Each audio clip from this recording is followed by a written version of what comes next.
Hey guys, so today I'm going to show you how to make one of these.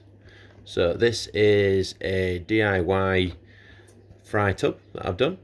So it's got intake sponges that I've got in here, hooks to go onto the side, and the other end will just rest on these screws. So I've gone for a white tub. This is because I find it much easier to see the fry in a white tub against a white background. Also, any mess in there you can see easier, it's easier to get out, just all round better. Ideally, if I was going for a perfect tub, if I was designing it myself, there's little bits in the corners here. I'm not really happy with those, but I'm going to try and figure out how to get them out. So I don't really want those, things can congregate around there, but other than that, these tubs are pretty handy. So all you need bits wise, these are sponges that go on the end of intake filters. So 2 of those, 1 for each end. So all I'm going to do with those, pair of scissors. So you just put in probably like a 1/4 to a 1/2 inch nick in the end, so like a centimetre nick. Just so it slots in. You want to be able to take these in and out so you can clean them. There's a little nick in there. So what should happen then? The ends just slot in there like that. So you can see, nice and tight, no fry are going to be escaping through that. I've gone for quite a fine sponge, but I think that should be okay. It's something I might upgrade if I find it's not getting enough water through via the drip system. But just repeat that for the other end. Again, I'm probably putting in probably like a 1/2 inch nick, or in metric, just over a centimetre. So those are nicely on there. So I've got a couple of hooks, I've gone for stainless, and a couple of screws that were laying around. I've basically thrown these together about bits I've got lying around. So drill time. That is a 2mm metal bit. I'm not the best with drills and things like that, but this does the job. So I'm wanting the holes quite close to the top. I'll show you here. So you're wanting it above really where the water line is, so the water can flow out without overflowing, because then you're going to lose your fry again. So a little pilot hole with this. Same at the other side. What I've found with doing this, you do not want to go too close to the edge, as it will split, and then you're starting again with the tub, or you're putting a hole in a different place, and then you've got a hole where the water's going to leak out. That is no good. So repeat the process at the other end of the tub.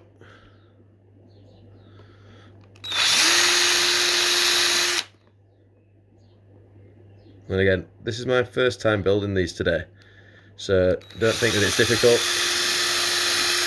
If I can do it, you can definitely do it too. I tried doing it without the pilot holes, not as successfully. So these I'm just going to screw in hand, just at one end, leaving the screws pointing down. You'll find at the end that they might just swizzle round, but just leave it. It's got a really good hole on there, don't worry. So again, repeat the process. Get that screwed in. So these are just little stainless hooks. You can normally get them in bags from any hardware store. So in the UK, I think I got these from B&Q, about £4 a bag. I think you get 8 to 10 of them. So you could do a full set of trays of 4 with just one bag. Other end, I'm just going to put in some screws. These are just random ones out of my tool bag. I've got ones of matching length. Get these chaps in. Don't want them to go in too far. You basically want them in until they bite nicely. There we go. So they're just peeking through the other side. It's not going to come out. You do not want these dropping off and into your tank. So the tank that I'm using has got fry that are much larger, nearly adult now, in the tank below. So I do not want to have any gaps where the fry can get out of here. Because otherwise, there will be a snack, and I don't need that. Right, all done. So basically that's it. And what I'm going to do is I'm not going to have a powered system. It's going to be running a siphon.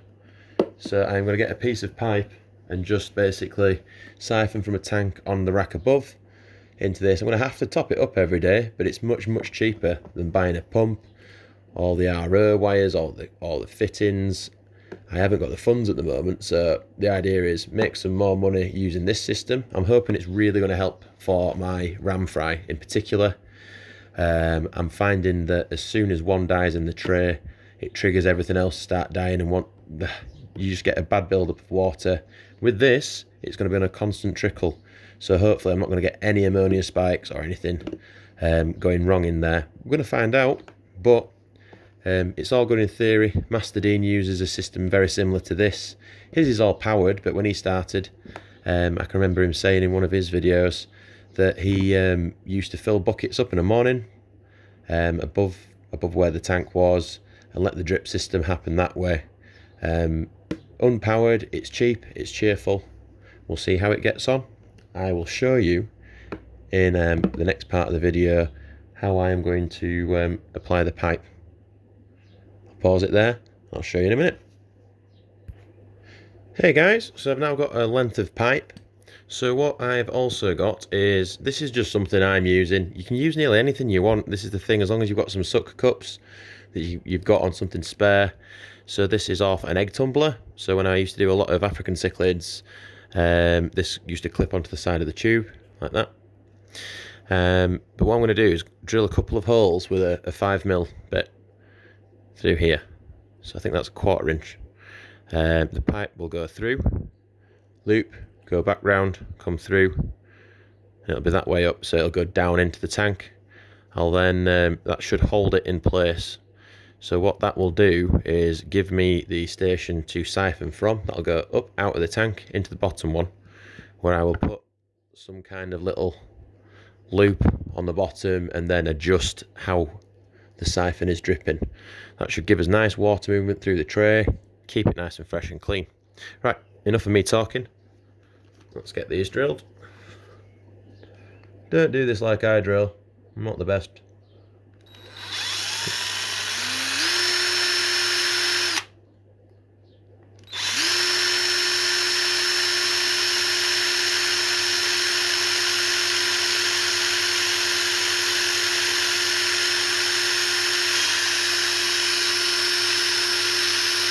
Right, so we've got one hole there.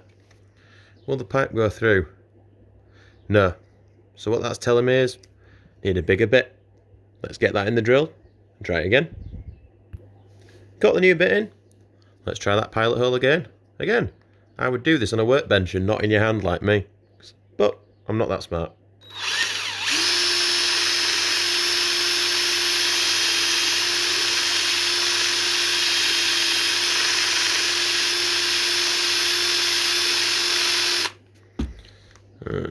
Okay, so I could have done that better so it didn't hit that sucker, but it is what it is. Doesn't need to look pretty, just needs to be practical. Yep, perfect. So correct size I would go for, if you were doing it, 6mm bit. Seems to get that pipe through very nicely. Right, time for the next hole. Let's not go through my hand, that would be super, wouldn't it really?